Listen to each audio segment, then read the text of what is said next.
Alright, let's begin with the class. आज इंशाल्लाह हम histograms को देखेंगे. Now this is another topic that you people have covered in your O levels 4024. IGCSE के अंदर भी आप देखते हैं 0580. चाहे एडेक्सल बोर्ड हो चाहे कैम्ब्रिज बोर्ड हो, हर कोई ये पढ़ रहा होता है, right? So histogram is one thing that has already been covered in O levels in IGCSE, and we used to draw histograms very frequently. मतलब कभी हिस्टोग्राम बनाने को आता था तो कभी क्यूमुलेटिव फ्रीक्वेंसी बनाने को आता था, बट काफ़ी ज़्यादा अकरेंस थी इस टॉपिक की. तो इसका एक रिकैप ही है बेसिकली, कोई ज़्यादा डिफरेंसेस यहाँ पर नहीं है. जो ओ लेवल्स के अंदर जितना पढ़ा था उतना ही है. तो आइए इसको रिकैप कर लेते हैं. इस एरिया को अच्छी तरह पढ़ाऊंगा इंशाल्लाह, बट रिकैप में इसलिए कह रहा हूँ कि ऑलरेडी आपने पास्ट में ये पढ़ा हुआ है. Now what is a histogram? A two-dimensional graphical representation of a continuous grouped frequency distribution is called a histogram. अगर आपको याद है representation of data में मैंने 3 data types का जिक्र किया था. Number one was ungrouped data, raw data. Then comes second data type, ungrouped data with a frequency distribution, जिसमें ungrouped data होता था बट उसको जो है वो टेबल फॉर्म में फ्रीक्वेंसी की फॉर्म में किया जाता था. फ्रीक्वेंसी, हर नंबर की फ्रीक्वेंसी लिखी होती थी. फिर तीसरा जो डाटा टाइप थी वो थी ग्रुप फ्रीक्वेंसी डिस्ट्रीब्यूशन. याद रहे, चाहे हिस्टोग्राम बना रहे हों चाहे क्यूमुलेटिव फ्रीक्वेंसी बना रहे हों, they are made for, they are used to represent the third data type, group frequency distribution, जिसमें क्लास इंटरवल्स होते हैं. 0 से लेकर 10 तक एक इंटरवल, 10 से 20 तक दूसरा इंटरवल, हर इंटरवल की एक फ्रीक्वेंसी. तो ये जो डाटा टाइप 3 है, उसी डाटा टाइप पर, उसी डाटा टाइप के लिए हिस्टोग्राम भी बनता है और क्यूमुलेटिव फ्रीक्वेंसी भी बनता है. अच्छा, चाहे क्यूमुलेटिव फ्रीक्वेंसी, मतलब नेक्स्ट कैटेगरी जो हम पढ़ेंगे वो क्यूमुलेटिव फ्रीक्वेंसी होगी, इसलिए उसका जिक्र कर रहा हूँ. अभी हमने पढ़ी नहीं है क्यूमुलेटिव फ्रीक्वेंसी, पढ़ेंगे इंशाल्लाह. एंड वो भी something that is also something that has already been a part of O level in IGCSE, इसीलिए उसको आप जानते हैं कि वो कैसे बनता है क्यूमुलेटिव फ्रीक्वेंसी कर्व. अच्छा, अब सवाल ये पैदा होता है, ये कौन से डाटा को रिप्रेजेंट करता है? Number one, group frequency distribution. Group group data जो होता है जिसमें क्लास इंटरवल्स होते हैं, उसके अलावा ये कंटिन्यूस डाटा को रिप्रेजेंट करता है. मतलब कंटिन्यूस ग्रुप फ्रीक्वेंसी डिस्ट्रीब्यूशन, इसका मतलब क्लास इंटरवल्स में गैप नहीं होना चाहिए. इसीलिए मैं कहता हूं कि when there is a gap between the class intervals, we need to eliminate that gap. जब क्लास इंटरवल्स के दरमियान गैप होता है तो फिर उस गैप को हमें खत्म करना पड़ता है और डाटा को हमें कंटिन्यूस बनाना पड़ता है. तो if the data is continuous then histogram can be made directly. If the data is not continuous then we have to make it continuous. अब मुख्तलिफ एग्जांपल्स हम कवर करेंगे जिसके थ्रू इंशाल्लाह हमें ये बात अच्छी तरह से समझ आ जाएगी. हालांकि हमने पहले भी पास्ट में ये ओ लेवल्स में आईजीसीएसई में किया हुआ है, बट मैं इंशाल्लाह ऐसी कोई बात नहीं है जो नहीं बताऊंगा. मैं सारी बातें दोहराऊंगा और अच्छी तरह से आपको पढ़ाऊंगा. चाहे आपको पास में सही समझ आया था या नहीं आया था, I will try to ensure that आपको सारे एक एक पॉइंटर्स सारे क्लियर हो जाए इंशाल्लाह. तो two dimensional graphical representation of a continuous group frequency distribution is called a histogram. One advantage of a histogram is that it can readily display large data sets. Large set of data को represent करने के लिए histogram बनाया जाता है. तो ये जो थर्ड डाटा टाइप है ग्रुप फ्रीक्वेंसी डिस्ट्रीब्यूशन, ये भी तो लार्ज डाटा सेट के लिए होती है. तो बस जब डाटा भी लार्ज डाटा के, मतलब ये जो थर्ड डाटा टाइप है ये लार्ज डाटा सेट्स के लिए है, हिस्टोग्राम भी लार्ज डाटा सेट को रिप्रेजेंट करता है. यही इसका एडवांटेज है कि it can readily display large data sets. In a histogram, the bars are placed continuously side by side with no gap between the adjacent bars. If you remember, तो O levels के अंदर हमने bar chart भी पढ़ा है IGCSE में, और bar chart के साथ साथ हमने हिस्टोग्राम भी पढ़ा है. अच्छा, अगर हम बार चार्ट की बात करते हैं, मिसाल है, अगर हम बार चार्ट बनाया तो होता यह था कि नंबर 0 का एक बार चार्ट है, क्लास में 0 मार्क्स लाने वाले कितने बच्चे हैं भाई? 5 बच्चे. तो वर्टिकल एक्सिस पे हम लिख रहे होते थे फ्रीक्वेंसी, हॉरिजॉन्टल एक्सिस पे मिसाल है मार्क्स की बात हो रही है. 5 मार्क्स का एक डायग्नोस्टिक छोटा सा टेस्ट लिया, 0 मार्क लाने वाले इतने स्टूडेंट हैं, 1 मार्क लाने वाले इतने स्टूडेंट्स हैं, 2 मार्क्स लाने वाले जो हैं वो इतने स्टूडेंट्स हैं, 3 मार्क्स लाने वाले इतने स्टूडेंट्स हैं. तो हर मार्क के लिए एक बार बनता था, और जो मार्क है वो बीच में लिखा जाता था बार के, मतलब 0 वाला जो बार है उसके बीच में, बार के बीच में 0 लिखा जाएगा, सेकंड बार के बीच में 1 लिखा जाएगा. तो एक बार होता था हर नंबर को रिप्रेजेंट करने के लिए, और उन बार्स के दरमियान गैप होता था. तो इसे कहते थे हम बार चार्ट. अब जो हम बनाएंगे वो है हिस्टोग्राम. हिस्टोग्राम में कोई गैप नहीं होता, अभी हम बनाना सीखेंगे इंशाल्लाह तो आपको ये बात नजर आ जाएगी। मैंने बाका बार चार्ट का भी रिकैप करवा दूं क्योंकि बार चार्ट का यहाँ पर जिक्र आ गया। In a histogram the bars are placed continuously side by side with no gap between the adjacent bars. A histogram consists of rectangles, ये बात आप जानते हैं कि हिस्टोग्राम में जो है रेक्टेंगल्स बनते हैं, रेक्टेंगल्स बन रहे होते हैं, सही है, continuously, each of which has a breadth equal और proportional to the class width. अच्छा, अब कॉन्सेप्ट ये होता है कि जो हम बार हिस्टोग्राम बनाते हैं ना, उसमें जो बार की जो ब्रेथ होती है, अच्छा, अब डिपेंड करता है आप किसे ब्रेथ कहते हैं किसे लेंथ कहते हैं। यहाँ पर समझ लें इसको ब्रेथ कहा जा रहा है, और ये एक चीज है इसको हाइट कहा जा रहा है। ये ब्रेथ और हाइट की बात कर रहा है, सही। वैसे हम लेंथ और ब्रेथ की बात करते हैं, तो यहाँ ब्रेथ और हाइट की बात हो रही है। तो कह रहा है ब्रेथ जो है वो या तो क्लास विथ के बराबर है या उससे प्रोपोर्शनल है। मतलब जरूरी नहीं है कि ब्रेथ क्लास विथ से इक्वल हो, जबकि हम जब हिस्टोग्राम बनाते हैं तो हम ब्रेथ को क्लास विथ के ही बराबर लेते हैं, बट प्रोपोर्शनल भी हो सकती है, ये एक पॉइंट लिखा हुआ। बल्कि ये प्रोपोर्शनल वाला कॉन्सेप्ट आपको मैं इंशाल्लाह एक लास्ट एग्जाम्पल है उसमें ये बात कवर भी होगी। तो a histogram consists of rectangles, each of which has a breadth equal or proportional to the class width of the concerned class interval and a height equal or proportional to the corresponding frequency। अच्छा, अब height जो है या तो frequency के बराबर होती है या फिर फ्रीक्वेंसी से प्रोपोर्शनल होती है। तो यहाँ कॉन्सेप्ट है कि हम कभी कभार वर्टिकल एक्सिस पर फ्रीक्वेंसी लेते हैं, कभी कभार वर्टिकल एक्सिस पर फ्रीक्वेंसी डेंसिटी लेते हैं, और कभी कभार वर्टिकल एक्सिस पर हम तो नॉर्मल हाइट लेते हैं जो ना फ्रीक्वेंसी होती है ना फ्रीक्वेंसी डेंसिटी होती है बल्कि कुछ और हाइट होती है, but that is proportional to the frequency, याद रहे। तो जो बार बार हिस्टोग्राम बनता है उसकी जो ब्रेथ है वो क्लास विथ के बराबर होती है या उससे प्रोपोर्शनल होती है, और जो हाइट होती है वो फ्रीक्वेंसी से बराबर होती है या उससे प्रोपोर्शनल होती है। In histogram consecutive rectangles have a common side, ये बात आपको बताया क्योंकि कंटिन्यूस डाटा है तो पहला बार बना, फिर दूसरा बार जो बना है तो उसमें आप देखें ये बिल्कुल मिल के बने हुए तो एक कॉमन साइड है, फिर तीसरा बार जब बना तो ये इनकी कॉमन साइड है, सही है। तो यही बात कह रहा है कि consecutive rectangles have a common side, for this reason the class intervals are made overlapping in all cases. इसका मतलब अगर क्लास इंटरवल्स ओवरलैपिंग नहीं है, कंटिन्यूस नहीं है, तो उसे ओवरलैपिंग बनाना होगा, उसे कंटिन्यूस बनाना पड़ेगा। कैसे बनाएंगे कंटिन्यूस, ये आगे जिक्र आ रहा है इंशाल्लाह। लेकिन बॉटम लाइन ये है कि हिस्टोग्राम बनता है कंटिन्यूस डाटा के लिए, group frequency distribution, it is use to represent continuous group frequency distribution. तो डाटा टाइप 3 की बात हो रही है और डाटा कंटिन्यूस होना चाहिए। अच्छा, अब जैसे कि जब भी मैंने कोई ग्राफ बनाना सिखाया है तो हमेशा एक बात होती है कि you have to label the axis. Labelling is very very essential, very very important. Axes must always be labelled, axes हमेशा आपकी लेबल होनी चाहिए। लेबल्ड नहीं होंगी तो मार्क्स डेफिनेटली बिला वजह के डिडक्ट हो जाएंगे। तो एक्सेस को क्या कैसे लेबल किया जाए, तो याद रहे हॉरिजॉन्टल एक्सिस पर लेबल करने के लिए आप हमेशा सवाल को दोबारा पढ़ें, देखेंगे सवाल किस चीज की बात कर रहा है।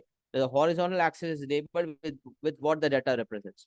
The horizontal axis is labeled with what the data represents. Example, weight in kilograms, length in centimeters. सवाल अगर वेट इन किलोग्राम्स की बात कर रहा है तो हॉरिजॉन्टल एक्सिस पर हम वेट लिखेंगे और ब्रैकेट में लिख देंगे केजीज। मैंने याद करें आपको हमेशा बताया कि आपको जब की लिखनी है स्टेम एंड लीफ डायग्राम की तो भी आपको यूनिट लिखना है, बॉक्स एंड विस्कर बनाना है तो भी आपने यूनिट लिखना है। तो ना सिर्फ वेट लिखना है बल्कि उसका यूनिट भी लिखना है, इसी ना सिर्फ लेंथ लिखनी है बल्कि उसका यूनिट भी लिखना है। तो ये चीज आदत बना लें कि यूनिट हमेशा मेंशन किया जाएगा। तो weight in kilograms, length in centimetres etcetera. तो भाई हॉरिजॉन्टल एक्सिस पर क्या लेना है, सवाल जिस चीज की बात कर रहा हो हॉरिजॉन्टल एक्सिस पर वो ही लेना है। अच्छा, वर्टिकल एक्सिस पर क्या लेते हैं भाई, the vertical axis is labelled with either the frequency और फ्रीक्वेंसी डेंसिटी। अच्छा, इसके अलावा हाइट भी ली जा सकती है, बट हम यूजुअली ऐसा नहीं करते। जैसे कि मैंने कहा कि जो रेक्टेंगल की ब्रेथ होती है उसमें हम proportional to class width value भी ले सकते हैं, बट हम क्लास विद ही ले रहे होते हैं, उसी को हम ब्रेथ मानते हैं। और वर्टिकल एक्सिस पर जो हाइट होती है वो या तो फ्रीक्वेंसी हाइट बन जाती है या फ्रीक्वेंसी डेंसिटी। अब सवाल ये पैदा होता है कि कब हम फ्रीक्वेंसी लेते हैं वर्टिकल एक्सिस पर और कब फ्रीक्वेंसी डेंसिटी लेते हैं। तो दो पॉइंटर्स हैं जो ये बात क्लियर कर रहे हैं। Take frequency on vertical axis if the class intervals are equal. जब हम रिप्रेजेंटेशन डाटा की पहली कैटेगरी को कवर कर रहे थे तो मैंने आपको मॉडल क्लास इंटरवल निकालना सिखाया था। अगर आपको याद है तो मॉडल क्लास इंटरवल में मैंने ये बात वाज़ेह तौर पे समझाई थी कि मॉडल क्लास इंटरवल निकालने के लिए अगर क्लास इंटरवल्स इक्वल हैं तो फिर फ्रीक्वेंसी जो हाईएस्ट वाली फ्रीक्वेंसी होगी उसके कॉरस्पॉन्डिंग वाला जो इंटरवल होगा वो हमारा मॉडल क्लास इंटरवल होगा। बट अगर क्लास इंटरवल्स इक्वल नहीं है, अनइक्वल है, फिर हमें फ्रीक्वेंसी डेंसिटी निकालनी होगी और हाईएस्ट फ्रीक्वेंसी डेंसिटी वाला जो इंटरवल होगा वो हमारा मॉडल क्लास इंटरवल बनेगा। बस समझ लें जो काम मॉडल क्लास इंटरवल के लिए जो कॉन्सेप्ट है सेम कॉन्सेप्ट है हिस्टोग्राम बनाने के लिए।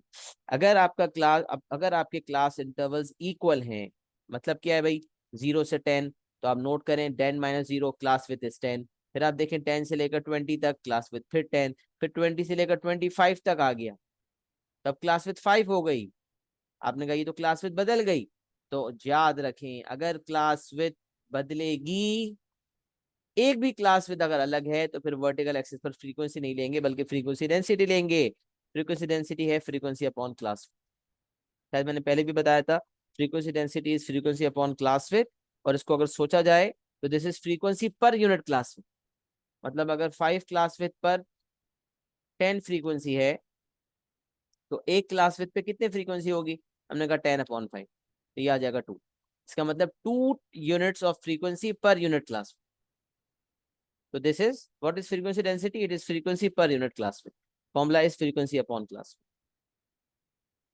तो अगर तो हमारे क्लास इंटरवल्स इक्वल हैं, जो कि यूजुअली नहीं होते ना, ओ लेवल आईजीसीएसई में हम देखते हैं जो सवाल आते हैं उसमें भी हमें फ्रीक्वेंसी डेंसिटी निकालनी पड़ रही होती थी। बुक में सवाल प्रैक्टिस के लिए ऐसे होते हैं जिसमें क्लास इंटरवल्स इक्वल होते हैं, बट पास्ट पेपर में यूजुअली जब वो हमें कोई चीज देता है तो वो चाहता है कि हम कैलकुलेशंस करें। अगर वो क्लास इंटरवल इक्वल दे देगा फिर तो हिस्टोग्राम बनाना बिल्कुल ही हलवा हो जाएगा, फिर क्या निकालना पड़ेगा, फिर तो डायरेक्ट हिस्टोग्राम बनाना होगा, फिर कुछ निकालना ही नहीं है। तो एग्जामिनर तो चाहता है ना कि हम कुछ मेहनत करें, तो वो फ्रीक्वेंसी डेंसिटीज निकलवाना चाहता है। इसीलिए जब वो हमें सवाल देता है तो वो class intervals unequal he usually they रहा होता है, बट फिर भी एक दफा एहतियातन चेक जरूर किया करें। यू नेवर नो, कभी जो है वो एक बोनस हो और आप जो है उस बोनस से फायदा ना उठा पाए। अच्छा ये बात भी जो है नोट कर लें कि अगर कभी लेट सपोज मिसाल है फ्रीक्वेंसी ले सकते थे वर्टिकल पे बट आपने फ्रीक्वेंसी डेंसिटी निकाल ली तो भी कोई मसला नहीं। मतलब अगर वर्टिकल एक्सिस पर फ्रीक्वेंसी लेनी चाहिए थी और आपने फ्रीक्वेंसी डेंसिटी निकाल ली तो आपका जो हिस्टोग्राम का शेप है ना उस पर कोई फर्क नहीं पड़ने वाला, बस आपकी मेहनत बढ़ेगी बिला वजह की। सही है, लेकिन इसीलिए कहते हैं कि सही शेप लेने के लिए फ्रीक्वेंसी भी ली जा सकती है अगर क्लास इंटरवल इक्वल है, बट अगर क्लास इंटरवल अनइक्वल है तो फिर वर्टिकल एक्सिस पर फ्रीक्वेंसी डेंसिटी ही लेनी पड़ेगी, वरना फिर डायग्राम सही नहीं बनेगा। तो take frequency on vertical axis the class intervals are equal, take frequency density on vertical axis the class intervals are unequal. Frequency density का formula frequency upon class width है और क्लास विड्थ का फॉर्मूला होता है upper class limit minus lower class limit. जैसे कि आपको बताया कि अगर 0 से 10 तक अगर इंटरवल है तो upper class limit is 10, lower class limit is 0, so it's 10 - 0। अगर 20 से लेकर 30 तक है तो upper class limit is 30, lower class limit is 20, तो 30 - 20 gives you 10, class with is 10। सही है, तो क्लास विद का फॉर्मूला भी लिखा हुआ है, फ्रीक्वेंसी डेंसिटी का भी लिखा हुआ है। अच्छा फिर अगर हम देखें ये बात नोट फॉर्म में लिखी हुई, कुछ नोट्स हैं वो पढ़ते हैं one by one. If the data is not continuous, if the data is not continuous first make it continuous by using class boundaries। अगर डाटा कंटिन्यूस नहीं है तो पहले क्लास बाउंड्रीज का इस्तेमाल करते हुए उसे कंटिन्यूस बनाएंगे। ये बात मैंने पहले भी कही थी। अच्छा ये जो कह रहा है बाय यूजिंग क्लास बाउंड्रीज, इसका क्या मतलब? इसका मतलब ये होता है कि जो ओरिजिनल आपको इंटरवल्स दिए होते हैं ना उसको हम क्लास इंटरवल्स कह रहे होते हैं। जब क्लास क्लास इंटरवल्स को हम कंटिन्यूस बनाते हैं तो फिर जो हमारे पास इंटरवल्स आते हैं उसको हम क्लास बाउंड्रीज कह रहे होते हैं कि हमने क्लास बाउंड्रीज जो है वो यहाँ पर क्लास बाउंड्रीज यूज हो रही है। इसका मतलब हमने डाटा को कंटिन्यूस बनाया है। जो ओरिजिनल इंटरवल्स हैं उसको ओरिजिनल इंटरवल से डिफरेंशिएट करने के लिए जो नए इंटरवल्स आए हैं जिसमें कंटिन्यूस बना दिया गया है उन इंटरवल्स को हम क्लास बाउंड्रीज कह रहे होते हैं। So if there is a gap between class intervals and the lower class limit of the first class interval is 0, we have to be very cautious as not all variables can take negative values। ये जो pointer है ना ये बहुत ज्यादा important इसलिए है कि ये लेटेस्ट पास पेपर्स के अंदर कुछ ये चीज देखी गई। इससे पहले इससे पहले हमें शायद कभी सवाल ना मिला हो बट 2020-21 में कहीं इस तरह के सवालात आए हैं इक्का दुक्का, जिसके अंदर जब डाटा को कंटिन्यूस बनाया जा रहा था तो यूजुअली ऐसा होता है कि जो डिफरेंस होता है उसको डिवाइड बाय 2 करके प्लस माइनस करते हैं। हर लोअर में माइनस करते हैं, हर अपर में प्लस करते हैं। ये अभी मैं डिटेल में बताता हूँ। तो जब मैं लोअर में माइनस करने जाता हूँ वो नेगेटिव में चला जाता है, क्योंकि उसकी लोअर लिमिट 0 होती है, लिहाजा उससे वो नेगेटिव में चला जाता है और हर वेरिएबल नेगेटिव वैल्यू नहीं ले सकता। लिहाजा ऐसे केस में हम उसको माइनस नहीं करते। ये जो पॉइंटर है इसको मैं अच्छी तरह से इलेबोरेट करता हूँ, थोड़ी देर रुक जाए, इस पे बाद में आते हैं इंशाल्लाह। तो ये वाला पॉइंटर हो गया, अब तीसरे पे आ जाते हैं, दूसरा वाला भी डिटेल में दोबारा समझाता हूँ। To calculate the estimates of the mean and standard deviation, the middle values must be found using class boundaries. अब सवाल ये पैदा होता है कि आपको ये बताया गया था कि जब ग्रुप फ्रीक्वेंसी डिस्ट्रीब्यूशन हो, जब ग्रुप डाटा हो, तो ग्रुप डाटा के केस में आप जो है वो मीन निकालने के लिए या स्टैंडर्ड डेविएशन निकालने के लिए या वेरिएंस निकालने के लिए अब हर क्लास इंटरवल की मिडिल वैल्यू निकालते हैं। और मिडिल वैल्यू निकालने का फॉर्मूला होता था lower class limit plus upper class limit divided by 2। मिसाल है अगर 10 से लेकर 20 तक का इंटरवल है तो 10 plus 20 divide by 2 will give you 15। Mentally भी सोच सकते थे और फॉर्मूला से भी निकल सकता था। अब ये 15 जो है ये पूरे 10 से 20 के इंटरवल को रिप्रेजेंट करता है, लिहाजा 15 को हमें फ्रीक्वेंसी से मल्टीप्लाई करना होता है। इफ यू रिमेंबर मीन का फॉर्मूला था sigma f x upon sigma F. तो फ्रीक्वेंसी तो तमाम फ्रीक्वेंसी का सम तो हमें पता है, लेकिन एफ एक्स क्या है? तो हर फ्रीक्वेंसी को एक्स से मल्टीप्लाई करना है और तमाम एफ एक्स को फिर एंड में सिग्मा करना है। अब सवाल पैदा होता है कि भाई इंटरवल में 10 से 20 तक जो है उसमें एक्स क्या है? तो फिर हमने सीखा था कि x is the middle value, if you remember. ये हमने सब रिप्रेजेंटेशन ऑफ डाटा की कैटेगरी नंबर 1 में सीखा है कि हमें डाटा जो क्लास इंटरवल्स हैं, बहुत सारी ऐसी नॉलेज है जो हमने पहले सीखी हुई और अब हमें रिप्रेजेंटेशन ऑफ डाटा की मुख्तलिफ कैटेगरीज के अंदर वो चीज़ें इस्तेमाल होती हुई नजर आएंगी। तो मिसाल है अगर हम बात करते हैं क्लास इंटरवल्स की, तो क्लास इंटरवल्स को रिप्रेजेंट करने के लिए मिडिल वैल्यूज, हर क्लास को रिप्रेजेंट करने के लिए मिडिल वैल्यू ली जाती है जिसको हम एक्स मानते हैं। फिर हम फॉर्मूला लगाते हैं sigma f x upon sigma F. और अगर स्टैंडर्ड डेविएशन निकालना है तो इसका फॉर्मूला भी फॉर्मूला शीट में गिवन होता है, if you remember, sigma f x square upon sigma f, ये वाला formula, sigma f x square upon sigma f minus mean का स्क्वायर। उसमें भी जो ये एक्स है ये क्या है? What is this x? तो this x is the middle value. Always remember this x is the middle value. तो यही बात कह रहा है कि अच्छा, अब सवाल ये पैदा होता है मिडिल वैल्यू निकालने के लिए, सवाल ये पैदा होता है कि हम ओरिजिनल जो क्लास इंटरवल्स होंगे उसको लेंगे या जो क्लास बाउंड्रीज आई हैं उसको लेंगे। तो यहाँ पर नसीहत ये हो रही है कि middle values must be found using class boundaries. अब बताइए किस लिए है? वैसे मैं आपको बड़े राज की बात बताऊं, क्लास इंटरवल से मिडिल वैल्यू निकाली जाए या क्लास बाउंड्री से मिडिल वैल्यू निकाली जाए, मिडिल वैल्यू दोनों केसेस में सेम होती है। चाहे क्लास इंटरवल से मिडिल वैल्यू निकाली जाए या क्लास बाउंड्री से मिडिल वैल्यू निकाली जाए, मिडिल वैल्यू सेम ही रहती है। अभी मैं आपको प्रूफ करके बताऊंगा। तो फिर ये पॉइंटर पता है क्यों लिखा हुआ है? ये पॉइंटर 3 जो है ना, ये पॉइंटर 2 से लिंक्ड है। मतलब अगर मैं यहाँ देखूं तो दिस इज लिंक्ड, ये इससे लिंक्ड है।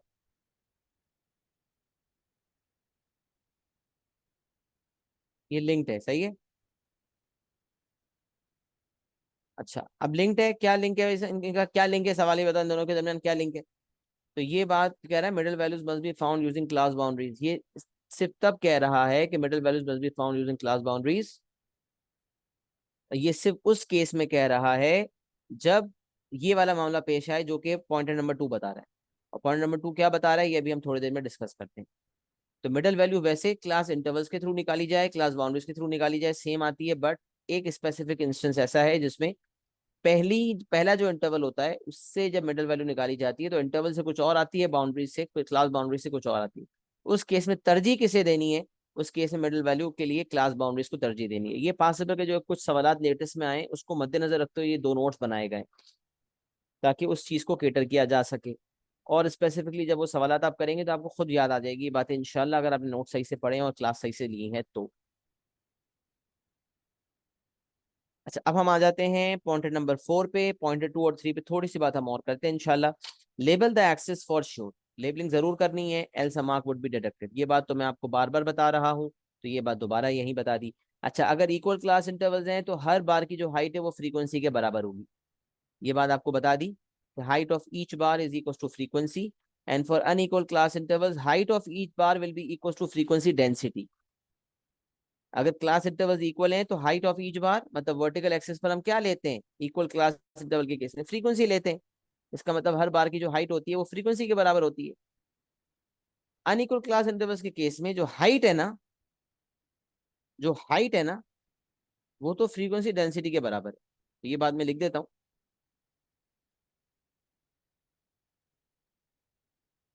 एरिया जो है वो तो फ्रीक्वेंसी के बराबर है, बट हाइट जो है फ्रीक्वेंसी डेंसिटी के बराबर है। अब देखिए मैं क्या कह रहा हूँ, अगर क्लास इंटरवल्स इक्वल हैं तो हाइट जो है फ्रीक्वेंसी के बराबर है, इसका मतलब वर्टिकल एक्सिस पर हम फ्रीक्वेंसी ले रहे होंगे। और अगर अनइक्वल क्लास इंटरवल्स में आपको सिखाया कि वर्टिकल एक्सिस पर फ्रीक्वेंसी नहीं लेनी, बल्कि वर्टिकल एक्सिस पर फ्रीक्वेंसी डेंसिटी लेनी है। क्या लेनी है? वर्टिकल एक्सिस पर फ्रीक्वेंसी डेंसिटी लेनी है। अगर क्लास इंटरवल्स अनइक्वल हैं तो फिर वर्टिकल एक्सिस पर हमें फ्रीक्वेंसी डेंसिटी लेनी है। तो हाइट जो है फ्रीक्वेंसी डेंसिटी के बराबर हो जाएगी। बट ये जो पॉइंट लिखा हुआ है area of each bar equal to frequency, इसका क्या मतलब, व्हाट डज दिस मीन, इसका क्या मतलब, इसकी ये बात मैं आपको थोड़ी वजाहत के साथ समझाता हूँ। अब देखें, ये frequency density is equal to frequency upon class width आपके सामने लिखा हुआ है, सही है ना? ये फॉर्मूला है। अब आप सोचिएगा कि जब हमने एक बार बनाया, ये मैंने लिखा हुआ भी है कि जब एक मैंने बार ड्रॉ किया,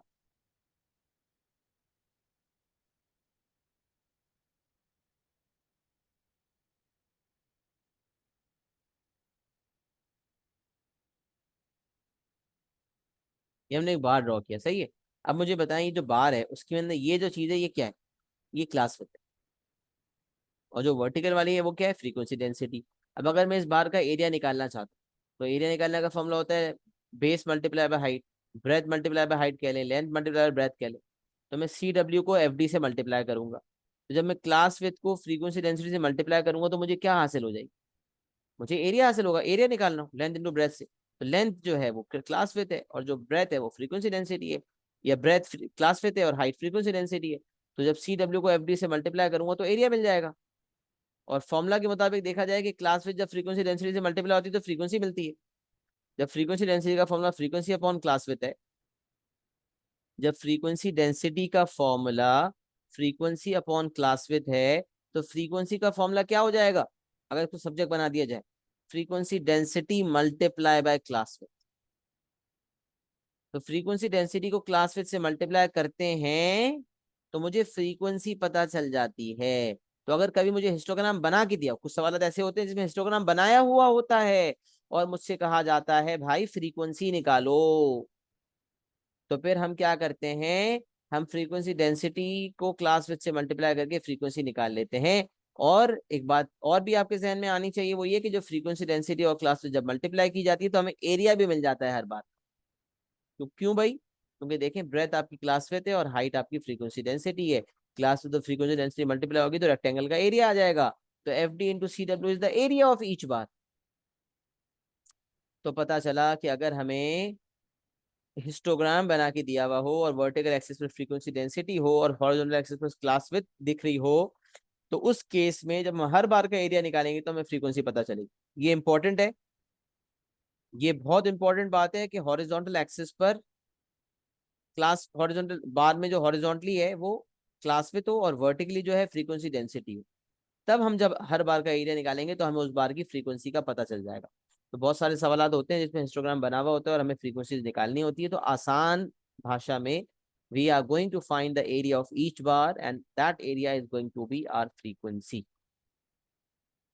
So this is what the statement says, that if the class intervals are unequal, then frequency is basically fd into cw, which is basically area of each bar. So this is written that frequency is equals to the area of each bar. अच्छा, अब देखिए मैं यहाँ पर जो बात कर रहा था, ये आपको एग्जाम्पल नंबर समझ में आ रहा है। 20 पे पहला इंटरवल खत्म हो रहा है और नया इंटरवल 20 से शुरू हो रहा है। क्या इनके दरमियान कोई गैप है? नहीं है। अब मिसाल है यहाँ 21 लिखा होता, तो फिर 20 और 21 में जो 1 का गैप है, तो ये आप आगे वाले एग्जाम्पल में आ रहा है कि जो गैप होता है उसको डिवाइड बाय 2 करते हैं, फिर वो गैप हर जगह होता है। जैसे यहाँ 30 है तो यहाँ 31 होगा। तो अगर गैप 1 का गैप है तो जो 1 का गैप है उसको डिवाइड बाय 2 करते हैं तो 0.5 आता है। अब इस 0.5 को हर लोअर लिमिट में लेस करते हैं, हर अपर में ऐड करते हैं, तो ये 20 बन जाएगा 20.5। और ये जो 21 होगा ये भी 20.5 बन जाएगा। तो हर लोअर लिमिट में लेस किया, हर अपर लिमिट में ऐड किया, तो बराबर आ गए, बराबर पे आके खड़े हो गए, डिफरेंस खत्म हो गया। तो अब जितने भी अपर हैं, जितने भी आपको अपर नजर आ रहे हैं, सब में 0.5 ऐड होगा अगर वो डिफरेंस आ रहा है। और जितनी भी लोअर हैं जो कि 21, 31, 36 और 46 होंगी यकीनन, तो जितनी भी लोअर हैं, और ये 1 होगी, नहीं ये भी, ये 0 ही होगी बल्कि, अगर ये 0 ही है तो जितनी भी लोअर नजर आ रही है सब में 0.5 लेस होगा। अब सब में 0.5 लेस होगा तो 21 बन जाएगा 20.5, 31 बन जाएगा 30.5, 36 बन जाएगा 35.5, 46 बन जाएगा 45.5। बट ये लोअर लिमिट जो 0 है इसमें 0.5 माइनस करेंगे तो क्या बन जाएगा, -0.5 बन जाएगा। अब कौन कौन सा अक्लमंद शख्स है जो कहेगा कि लेंथ नेगेटिव हो सकती है? हर किसी को पता है लेंथ नेगेटिव नहीं हो सकती। तो इसका मतलब ऐसा वेरिएबल जो नेगेटिव में नहीं जा सकता, फिर उसको उस केस में लोअर लिमिट को हम चेंज नहीं करेंगे, हम उसको 0 ही रहने देंगे। अगर ये 20.5 हो भी चुका है तो ये 0 ही रहेगा। यूजुअली क्लास बाउंड्रीज या क्लास इंटरवल्स के थ्रू मिडिल वैल्यू निकाली जाए तो मिडिल वैल्यू सेम होती है। बट अगर सोचो ओरिजिनल इंटरवल्स के थ्रू मिडिल वैल्यू निकालेंगे तो 10 आएगी, और अगर लोअर को मैंने चेंज नहीं किया, जैसे मिसाल है इंटरवल था 20 से 30 तक, सही है? अब कंटिन्यूस बनाने के बाद 21 से 30 तक, सॉरी, कंटिन्यूस बनाने के बाद ये बन गया 20.5 से 30.5। अब आप इससे मिडिल वैल्यू निकालो तो भी 25.5 आ रही है, और यहाँ से मिडिल वैल्यू निकालो तो भी 25.5 आ रही है। मतलब कंटिन्यूस बनाने के बाद मिडिल वैल्यू निकाली जाए या कंटिन्यूस बनाने से पहले, मिडिल वैल्यू सेम ही रहती है। बट अगर मैं ये वाला केस देखूं जिसमें अगर ये 0 है और यहाँ पर मिसाल है 20 है, तो 0 से 20 की जो मिडिल वैल्यू है वो है 10, और 0 से 20.5 की जो मिडिल वैल्यू है वो है 10.25। तो अब सवाल पैदा होता है कौन सी मिडिल वैल्यू को तरजीह दी जाए, इसको दी जाए या नीचे वाली को दी जाए? पता चला नीचे वाली को तरजीह देनी, ऊपर वाली को नहीं देनी। क्लास बाउंड्रीज बनाने के बाद कन्वर्ट करने, क्लास बाउंड्रीज में कन्वर्ट करने के बाद मिडिल वैल्यू निकालनी। वैसे तो मिडिल वैल्यू सेम होती हैं, बट अगर लोअर लिमिट को हमने चेंज नहीं किया, इसलिए चेंज नहीं किया कि अगर हम चेंज करेंगे तो वो नेगेटिव में चली जाएगी, और वो वेरिएबल नेगेटिव में जा ही नहीं सकता। अच्छा, अगर वो टेम्परेचर है, कोई ऐसा यूनिट है जो नेगेटिव में जा सकता है, मिसाल है टेम्परेचर, तो फिर नेगेटिव में जाने देंगे, फिर हर मसला नहीं। लेकिन हर वेरिएबल नेगेटिव में नहीं जा सकता, यही बात लिखी हुई है। If there is a gap between class intervals and the lower limit and the lower, देखिए बहुत सारी बातें ऐसी होती हैं जब एयरली पास ओवर कर रहे होते हैं तो आपको कंफ्यूज करती है। बल्कि टॉपिकल में भी हमें सवाल मिल जाएगा, 2021 तक तो हमारे टॉपिकल भी हैं, उसके अंदर आपको मिल जाएंगे सवाल। तो जब कोई ऐसी कंफ्यूजन क्रिएट होती है ना, फिर बड़ा बहुत ज्यादा मुश्किल हो जाती है उसको सॉर्ट आउट करना एट टाइम्स ना, जवाब नहीं मिल रहा होता। तो इसीलिए यहाँ मैंने जो नोट्स फॉर्म में जो चीजें लिखी हैं वो इसीलिए लिखी हैं कि यार वो जो चीजें हैं ना कुछ केटर हो जाएं, लेटेस्ट सवालात को मद्देनजर रखते हुए कुछ बातें ऐसी हैं जो केटर हो जाएं, ताकि आपका जो मसला है वो ना हो। तो यही बात यहाँ पर लिखी हुई है कि if there is a gap between class intervals and the lower class limit of the first class interval is 0। अगर गैप है तो तुम उस गैप को एलिमिनेट करोगे कंटिन्यूस बनाने के लिए। लेकिन अगर लोअर क्लास लिमिट 0 है तो उसको फिर चेंज करने से पहले ये देख लो कौन सा वेरिएबल है। अगर वो ऐसा वेरिएबल है जो नेगेटिव वैल्यूज नहीं ले सकता, तो फिर इसमें वो 0.5 माइनस नहीं करेंगे। और अगर ये एक ऐसा वेरिएबल है जो नेगेटिव वैल्यूज ले सकता है, तो फिर 0.5 माइनस करके इसको -0.5 बना देंगे। इसीलिए लिखा हुआ है if there is a gap between class intervals and the lower class limit of the first class interval is 0, we have to be very cautious, बहुत मोहतात रहने की जरूरत है, as not all variables can take negative values, क्योंकि तमाम variables negative values नहीं लेते। और नॉर्मली वेट है, लेंथ है, जो जिस चीज के सवाल बात कर रहा होता है वो ऐसे ही वेरिएबल्स होते हैं जो नेगेटिव वैल्यूज नहीं ले सकते। तो हमें यूजुअली एहतियात करनी पड़ती है इस चीज में, और हम अक्सर देखते हैं कि जब ऐसा सिनेरियो आएगा तो फिर 0 को हम नेगेटिव नहीं बनाएंगे, क्योंकि लेंथ या वेट या कोई भी वेरिएबल जो नेगेटिव वैल्यू नहीं ले सकता उसको नेगेटिव में ले जाना मुनासिब बात नहीं होती। और फिर ये बात लिखी हुई है कि अगर आपको ऐसा कभी करना पड़े कि भाई तुमने क्लास इंटरवल से क्लास बाउंड्रीज में कन्वर्जन की है, बट जो लोअर लिमिट उसको तो नहीं छेड़ा, सिर्फ अपर को छेड़ा है, लोअर अपर दोनों को जब छेड़ा जाता है तो मिडिल वैल्यू ओरिजिनल इंटरवल से निकाली जाए या क्लास बाउंड्री से निकाली जाए, मिडिल वैल्यू सेम होती है। बट अगर कभी ऐसा मसला आ जाए जिसमें पहला इंटरवल जो है, पहला क्लास इंटरवल 0 से शुरू हो रहा है, अपर वाले को तो छेड़ा लेकिन लोअर लिमिट को नहीं छेड़ा, क्योंकि वो 0 है, उसको छेड़ेंगे तो नेगेटिव में चले जाएगा। तो अब क्लास इंटरवल्स और क्लास बाउंड्रीज की मिडल वैल्यूज में फर्क आ गया। तो अब कौन सी वाली मिडिल वैल्यू को तरजीह देनी है, जो क्लास इंटरवल से निकली है वो, या जो क्लास बाउंड्री से निकली है वो? तो अगला पॉइंट इस बात को क्लियर कर रहा है, तभी मैंने लिंक लिखा था कि अगर मीन और स्टैंडर्ड डेविएशन निकालने के लिए मिडिल वैल्यू निकालनी है तो आप क्लास बाउंड्रीज का इस्तेमाल करेंगे। मतलब कंटिन्यूस बनाने के बाद जो आए उसका इस्तेमाल करते हुए आप मिडिल वैल्यू को निकालेंगे। जो मार्किंग स्कीम का आंसर है उसके हिसाब से ये बात मैंने आपको नोट्स फॉर्म में लिख दी है कि भाई ये नहीं करोगे तो मार्किंग स्कीम के मुताबिक मार्क्स कट जाएंगे। मार्क्स कट जाएंगे बिला वजह के, और हम अफोर्ड नहीं कर सकते कि हम अपने बिला वजह के मार्क्स को कटवाएं। सही है। ये हिस्टोग्राम के हवाले से थोड़ी सी बात हुई। अब एग्जाम्पल नंबर 1 जब मैं पढ़ाऊंगा तो और ज्यादा क्लैरिटी आ जाएगी इंशाल्लाह। पहले मुझे बताएं, यहाँ तक किसी का कोई सवाल तो नहीं है? यहाँ तक जो मैंने थोड़ी सी गुफ्तगू की है और काफी देर से मैं बोल ही रहा हूँ और सुनने वाले सुन ही रहे हैं, तो थोड़ा सा एक दफा एक्नॉलेजमेंट भी मिल जाए कि क्या जो मैंने अब तक बातें कही हैं वो मैंने अपने आप से तो नहीं कही, जो बच्चों से कही है क्या वो सबको समझ आ गई हैं? जरा एक दफा एक्नॉलेजमेंट दे दें तो फिर हम आगे बढ़ते हैं इंशाल्लाह। जितने बच्चे क्लास में मौजूद हैं सबको रिप्लाई करना है, सबको रिस्पॉन्ड करना है, so that I can move forward.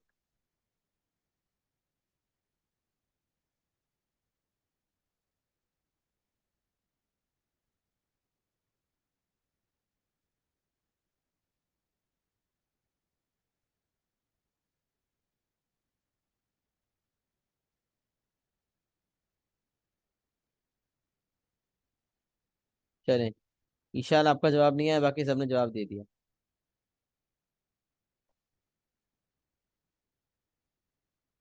चलें, अल्हम्दुलिल्लाह, it's clear to everyone, let's move forward. अब ये मिसाल आपके सामने रखते हैं, एग्जाम्पल नंबर 1। जो इसके एग्जाम्पल हैं हिस्टोग्राम के वो देखेंगे तो चीजें और क्लियर हो जाएंगी इंशाल्लाह। Okay, so example number 1 says the length L centimeters, the length L centimeters, and then we have been given the frequency। सबसे पहले ये देखा करें कि क्या क्लास इंटरवल्स की जो विथ है, जो क्लास विथ है, क्या वो इक्वल है या अनइक्वल? क्योंकि अगर वो इक्वल होगी तो फिर हमें फ्रीक्वेंसी के बेसिस पर ही हिस्टोग्राम बनाना होगा। Draw a histogram on the grid below to represent these results. अब आप देखें 0 से लेकर 20 तक क्लास विथ निकालनी है, तो upper limit minus lower limit, 20 minus 0 you will get the class with 20।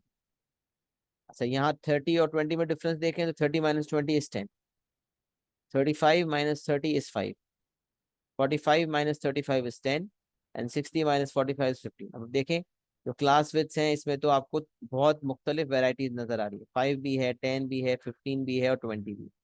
एक भी अगर डिफरेंट होगी ना, सारी सेम होंगी, कोई एक डिफरेंट होगी तो भी हमें फ्रीक्वेंसी डेंसिटी लेनी पड़ेगी। तो यहाँ तो बहुत सारी डिफरेंट है। तो अब क्योंकि क्लास इंटरवल्स अनइक्वल हैं, क्लास विथ्स अनइक्वल कह लें या क्लास इंटरवल्स अनइक्वल कह लें, अनइक्वल क्लास इंटरवल्स हैं, लिहाजा हमें फ्रीक्वेंसी डेंसिटी निकालनी पड़ेगी। और फ्रीक्वेंसी डेंसिटी का फॉर्मूला होता है फ्रीक्वेंसी अपॉन क्लास विड्थ। क्या फॉर्मूला होता है भाई? फ्रीक्वेंसी डेंसिटी का फॉर्मूला होता है फ्रीक्वेंसी अपॉन क्लास विड्थ। तो आइए करते हैं क्लास विड्थ, तो सारी मैंने निकलवा ली है आपके सामने। फ्रीक्वेंसी डेंसिटी निकालने के लिए frequency per unit class width, which means frequency upon class width. तो 8 divided by 20, if you can use your calculators, 8 divided by 20 will give you 0.4। Check करते रहें अपने पास, कैलकुलेशन साथ साथ करें ताकि जहन में बैठे मैं क्या कर रहा हूँ। फिर frequency 13, 13 divided by class with 10, so 13 upon 10 gives you 1.3, then 18 divided by 5 gives you 3.6, then 20 divided by 10 gives you 2, then 12 divided by 15 gives you 0.8। सही है। तमाम फ्रीक्वेंसी डेंसिटीज आपको नजर आ रही हैं, वो तमाम फ्रीक्वेंसी डेंसिटीज यहाँ पर टेबल में मौजूद है।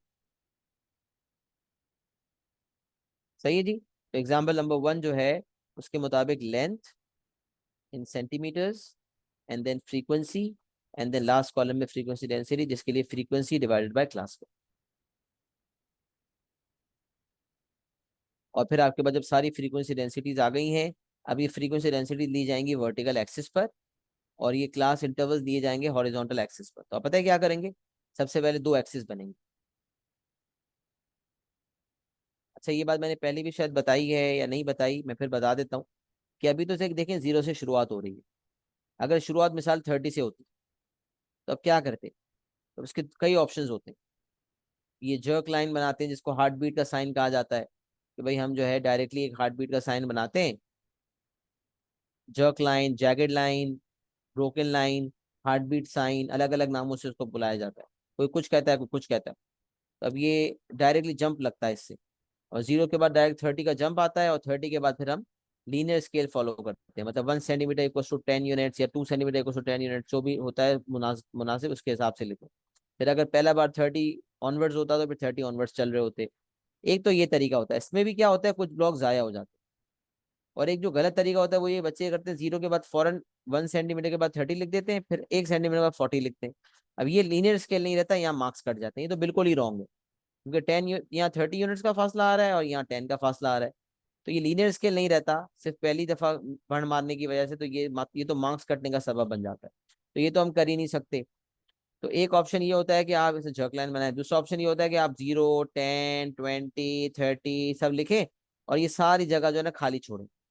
अच्छा, पहले जो ग्राफ पेपर दिए होते, पहले होता था वर्किंग स्पेस नहीं होती थी, तो ग्राफ पेपर अलग होता था। अब तो ग्राफ पेपर की जो जगह है वो है ही लिमिटेड। अगर आप ये करके जाया करोगे ना ग्राफ पेपर को, 10, 20, 30 करके, तो क्या होगा पता है, आपका ग्राफ ही फिट नहीं आएगा। और याद रखें, ग्राफ का काम पेंसिल से किया करें। अगर आप पेन से करेंगे ये काम, तो फिर ये होगा कि आपका वापसी का रास्ता नहीं होगा। फिर आप समझ लें, पेन से अक्सर बच्चे क्लासरूम इन्वायरमेंट में पेन से कर रहे होते हैं, फिर कहते हैं सर हमने गड़बड़ कर दी, अब क्या करें।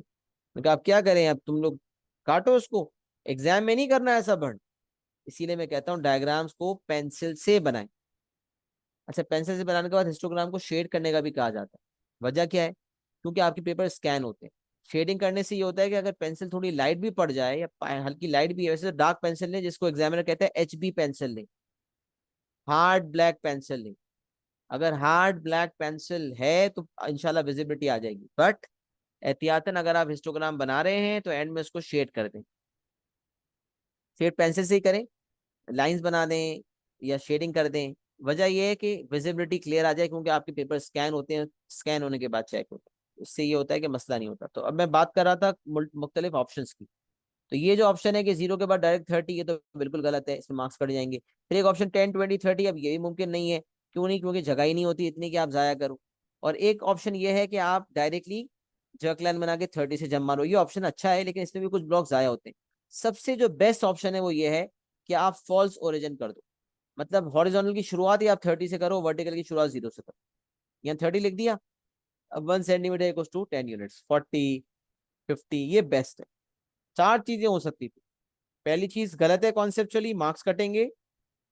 दूसरी, तीसरी और चौथी सब सही है, बट दूसरी से भी कुछ ब्लॉक्स आए होंगे, तीसरी से बहुत ज्यादा ब्लॉक्स आए होंगे, और चौथी में कोई वेस्टेज नहीं। तो ये सबसे आइडियल ऑप्शन होता है। अगर ओ लेवल्स के सवाल, IGCSE के सवाल आप लोगों ने किए हैं, तो बाजों का हिस्टोग्राम बनाया हुआ होता था। और जब हिस्टोग्राम बनाया बनाया हुआ होता था, तो एग्जामिनर खुद इस अप्रोच को फॉलो करता था, फॉल्स ओरिजिन करता था। मतलब 0, 0 के बजाय 30, 0 हो चुका है। ये अप्रोच सबसे बेस्ट अप्रोच होती है अगर कहीं जरूरत पड़ती है तो। सही है। तो ये इंशाल्लाह आपको काफी काम आने वाली है। ये बात मजीद री भी हो जाएगी अगर सवाल आता है ऐसा तो। सही है। अच्छा, अब देखें, यहाँ हम बात कर रहे थे कि हमने क्या करना है। 0 से लेकर 20, पहले सबसे पहले दो एक्सेस बनेंगी। हॉरिजॉन्टल एक्सेस पर हम लिखेंगे length in centimetres, length in centimetre, centimetre का लिखना जरूरी है। और वर्टिकल पे हम लिखेंगे फ्रीक्वेंसी डेंसिटी। 0 से 20 तक का बार बनेगा, 0.4 तक जाएगा। अच्छा, स्केल भी ऐसा होना चाहिए कि हॉरिजॉन्टल एक्सिस पर आपका 0 से 60 तक फिट हो जाए, और वर्टिकल एक्सिस पर 0 से लेकर 3.6 तक फिट होना चाहिए। तो आइए देखें अगले उस पर ग्राफ, यहाँ पर मैंने ऑलरेडी बनाया हुआ है।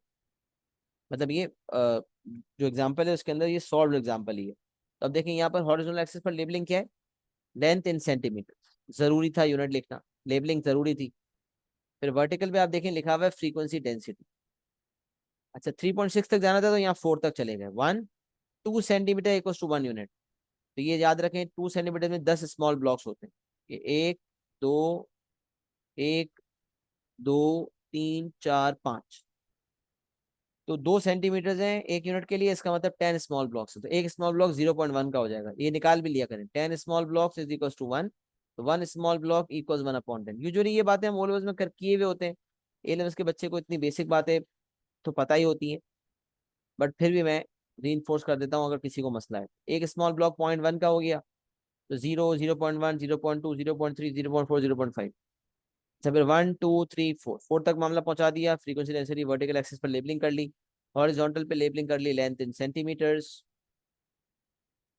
हॉरिजॉन्टल एक्सिस पर लेबलिंग हो गई लेंथ इन सेंटीमीटर्स। और उसके अलावा 0 से 60 तक फिट करना था तो यहाँ पर स्केल लिया गया 2 सेंटीमीटर इक्वल्स टू 10 यूनिट्स, यहाँ पर 2 सेंटीमीटर इक्वल्स टू 1 यूनिट था, यहाँ पर 2 सेंटीमीटर इक्वल्स टू 10 यूनिट्स। तो एक स्मॉल ब्लॉक 1 यूनिट का हो गया। तो 10 फिर 20 फिर 30 फिर 40 फिर 50 फिर 60। अच्छा अब देखें बार की बात करते हैं। 0 से 20 वाला जो बार है, लेंथ अगर 0 से 20 के दरमियान है तो कितनी फ्रीक्वेंसी डेंसिटी है, 0.4 है। यहाँ देख सकते हैं आप 0 से 20 तक जो बार आपको नजर आ रहा है उसको कहाँ तक जा रहा है, 0.1 0.2 0.3 0.4, 4 स्मॉल ब्लॉक्स कवर हुए, 0.4 तक जा रहा है, ये 0.4 है। तो 0 से लेकर 20 तक वाला जो बार है वो 0.4 तक की फ्रीक्वेंसी डेंसिटी है, तो ये बार बन गया। फिर एक ओवरलैपिंग साइड होती है, क्योंकि डाटा कंटिन्यूस है, 20 पे पहला इंटरवल खत्म हो रहा है, दूसरा इंटरवल 20 पे ही शुरू हो रहा है। तो डाटा ऑलरेडी कंटिन्यूस है, नहीं होता कंटिन्यूस तो उसको कंटिन्यूस बनाना पड़ता है, ये बात भी मैंने बता दी। तब 20 से 30 तक बार बनेगा और हाइट आएगी 1.3। अब देखें 20 से 20 पे ओवरलैपिंग है, 20 वाली साइड ओवरलैपिंग है दोनों की। 20 से 30 तक का बार बनाना है, हाइट है 1.3, तो वन वन के ऊपर तीन ब्लॉक्स, एक दो तीन। तो 20 से 30 तक आपकी फ्रीक्वेंसी डेंसिटी 1.3। फिर 30 से 35 तक 3.6, 30 से 35 तक 3.6, 3.5 से एक ब्लॉक ऊपर। 35 से 45 तक 2, 35 से 45 तक 2, और फिर 45 से 60 तक 0.8, 45 से 60 तक 0.8। ये 1 2 3 4 5 बार्स बन गए। तो हॉरिजॉन्टल एक्सिस लेवल हुई है, आप देख सकते हैं। हॉरिजॉन्टल पे लेंथ इन सेंटीमीटर, वर्टिकल पे फ्रीक्वेंसी डेंसिटी, लीनियर स्केल लिया गया है हॉरिजॉन्टल पे भी और वर्टिकल एक्सिस पर भी। और बार्स ओवरलैपिंग आपको नजर आ रहे हैं, क्लास इंटरवल ओवरलैपिंग थे, बार्स की जो साइड है एक एक साइड वो ओवरलैपिंग है, जिससे पता चलता है ये कंटिन्यूस डाटा है, ये जरूरी चीज है। और ये आपका मुकम्मल हिस्टोग्राम बन गया। इसमें कोई रॉकेट साइंस नहीं थी, सारी बातें बहुत बेसिक सी थी, लेकिन मैंने फिर भी हर बात को वाजे तौर पे क्लियर कर दिया। तो यहाँ तक मुझे एक्नॉलेजमेंट दे दें, if everyone is clear till here. यहाँ तक कोई मसला, कोई दिक्कत, कोई परेशानी तो नहीं है? नहीं है तो एक्नॉलेजमेंट दे दें।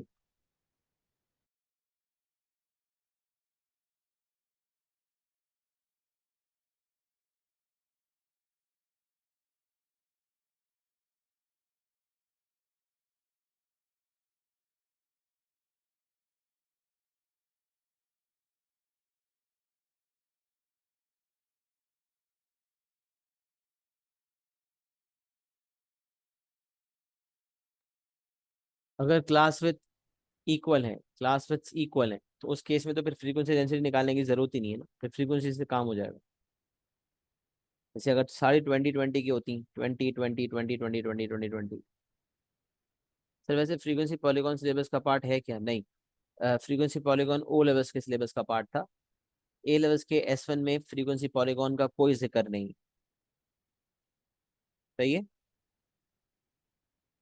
ओ लेवल्स IGCSE में frequency polygon is the part, but S1 के अंदर फ्रीक्वेंसी पॉलीगॉन का सिलेबस कोई जिक्र नहीं करता, लिहाजा वो सिलेबस का पार्ट नहीं है। अच्छा एग्जाम्पल नंबर 2 की अगर हम बात करते हैं, यहाँ में बात थोड़ी क्लियर हो जाएगी, बट थोड़ी देर के लिए मैं इसको क्लियर करता हूँ ताकि आपको बात ज़्यादा अच्छी तरीके से समझा सकूँ। अब यहाँ देखिएगा जो मैं बताना चाह रहा हूँ।